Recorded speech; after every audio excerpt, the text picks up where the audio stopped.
Today we have a 2014 Chevy Caprice in for our paint enhancement. So this definitely needs some help. You really can't see it now because of the lighting out here, but once we wash it and pull it in, the paint is pretty bad. It's pretty swirled up, and we're going to enhance it. We're going to get about 50 to 75% correction on it without having to go too far, because the owner is going to be painting this in a couple of years anyway, so we don't need to go that far. Just something to kind of hold him over until then. So I know it's kind of hard to see with the rainwater on it, but once again, you'll see it in just a moment when we pull it into the garage. So let's get started on the wash process, and then we'll pull it in and inspect the paint and see what this thing needs.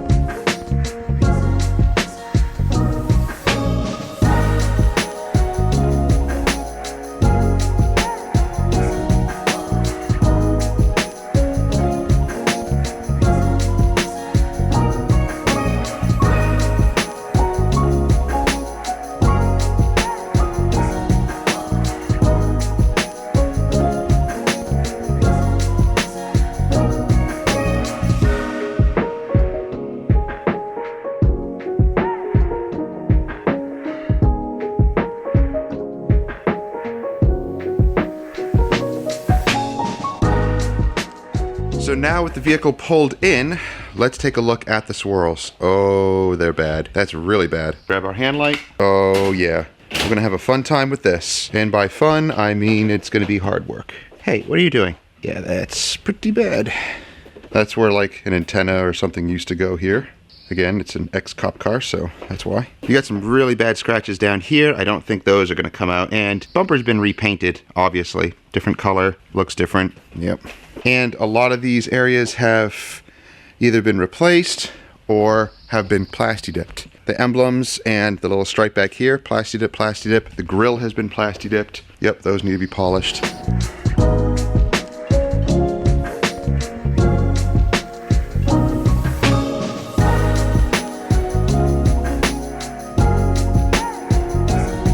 So we tried a few combinations here, and I think we're going to settle on one of them that I'll show you in just a moment. Here is the befores. You remember what that looked like. Ugh.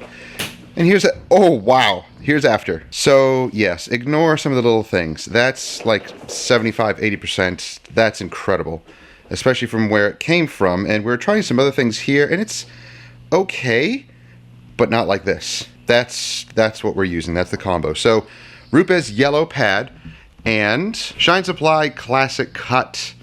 Man, this stuff is so good. And I'm not seeing any micro marring either. Oh, that is wonderful. Wonderful, wonderful, wonderful.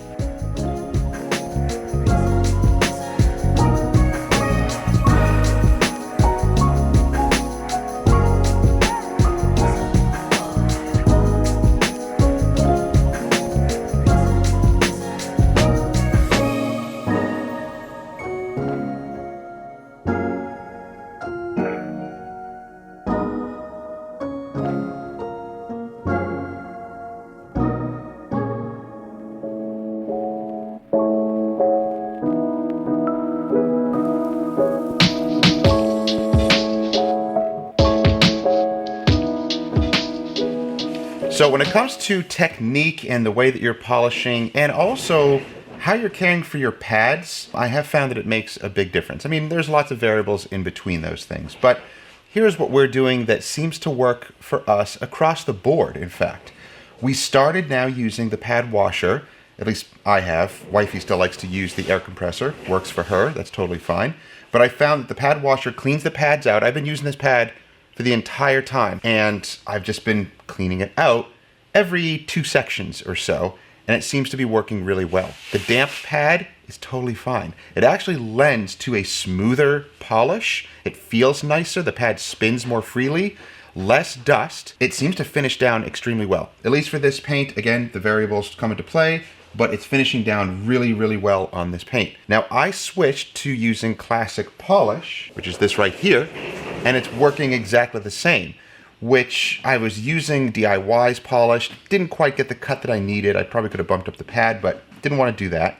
We're using some other polishes and they weren't quite cutting it. So Classic Cut and Classic Polish seem to be working really well, and we're using the same pads and we're getting the same results. So what matters is also the technique. For this one, we're going pretty slow and methodical in smaller sections, not going in big sections and not going too fast. For this, it works great. Other paints, sometimes you can go a little faster, and that's totally fine. So, test out your methods, test out the speed and the pressure and all that. A teeny bit of pressure, slower speeds for this one seem to be working out really, really well.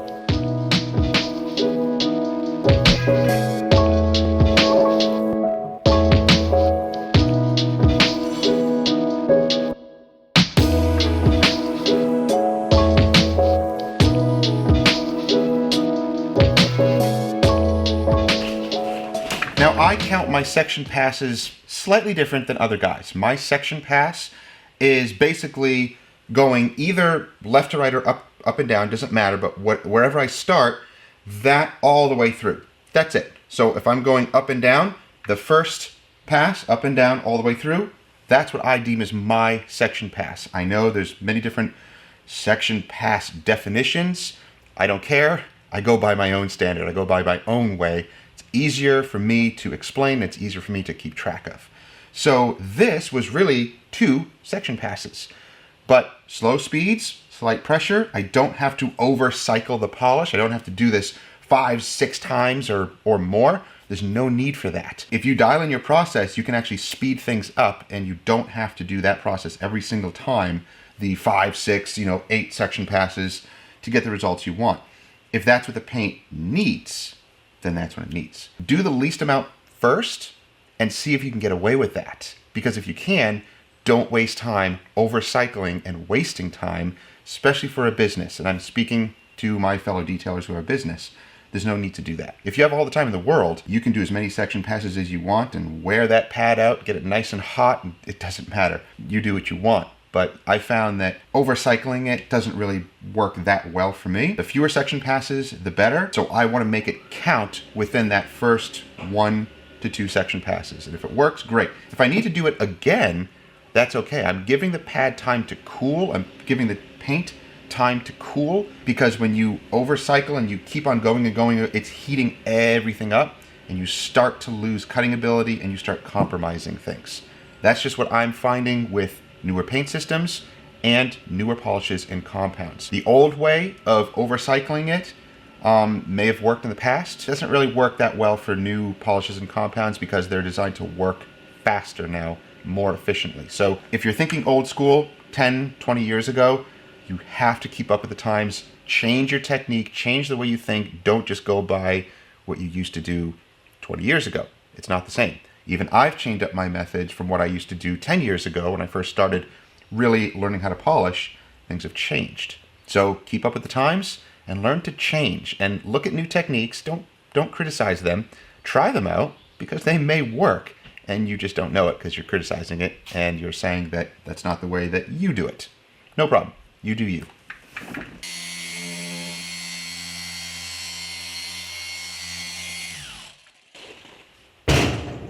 Now, when it comes to taping around certain things, you see that I'm not using a lot of tape here. That's because I'm not cutting aggressively. If I was using microfiber discs and really trying to get into these areas and doing all that because the customer wants it for whatever reason, then maybe I would tape. But this plastic here, I'm not so concerned about, and using the little 3-inch polisher, you get very precise action around these areas without having to bump up against this needlessly and leaving compound everywhere. And I also don't have problems leaving compound in cracks and crevices because I don't overuse the product. When you really slather that product on and you're just barreling over those areas, you're gonna get junk, you're gonna get polish caught in those cracks and crevices. It's gonna be annoying to clean out. I don't have that problem. My technique is that way that I don't have that issue. So I call it finessing. Don't just barrel into those corners and press into them because that's when the pad will smush polish into these cracks and crevices. Be gentle, use finesse. Learn to work the polishers and the pads and the products correctly so that you're working efficiently and not making a big mess.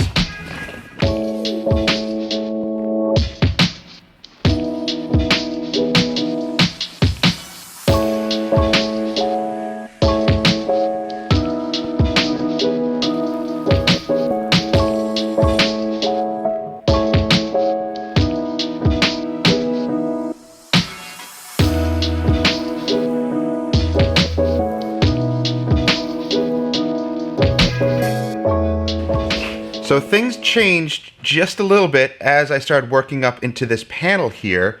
It started micromarring a lot more than it was down there. So what I had to do is change up the technique just a little bit. I kicked it down to speed 4 and just grazed over it. And then I would wipe it and just graze over it. No more added product. I'm just using a little bit of the residue that was still in the pad. I just cleaned this pad out. I'm just working with the residue from where I had just applied this, and I worked it pretty heavily, and it did leave some micromarring, but now it's changing. And I can actually see from a repaint job of at some point, I don't know when, but I can kind of see little micro dots in the paint, which is like solvent pop. So it's indicative of it being repainted. But going back over it just slightly at speed 4 or 5, and just grazing over it and wiping it and grazing over it and wiping it was just enough to kind of polish out that micromarring, and now the finish looks good. So nice and clear, and you can see those little dots in there. That's like little solvent pop from, you know, a bad repaint job, basically. And there's actually like a little warp right there. See the light warp's really weird? It's like a little bump in the paint. So we're working with, you know, uneven painted surfaces, so that's just what you have to deal with when you're dealing with an older car.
Now for protection, this stuff is one of my favorites. This is from Purist. This is their PO2, I believe, their protection ceramic. So it's basically a ceramic infused sealant. Application is actually just like applying a ceramic coating.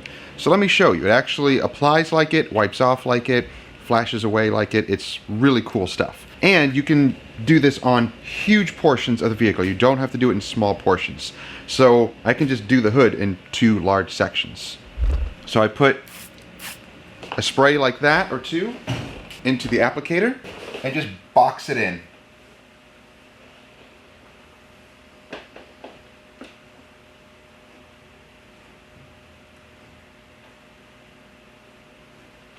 You can cross-hatch if you want, just to make sure you get even coverage. It's not 100% necessary. As long as you've covered over the paint, you're fine. It will start to flash like a ceramic coating. So you can see how it's flashing, and really doesn't take long. I'm letting it go so you can actually see it, but once it starts doing this, it's ready to wipe off, and it wipes off very easily, just like a coating does. And you can just flip the towel and continue. It becomes very slick. And if you see any smearing, don't worry. Just use a second towel or just give it a moment. It will self-level and any of that smearing will go away and it looks beautiful.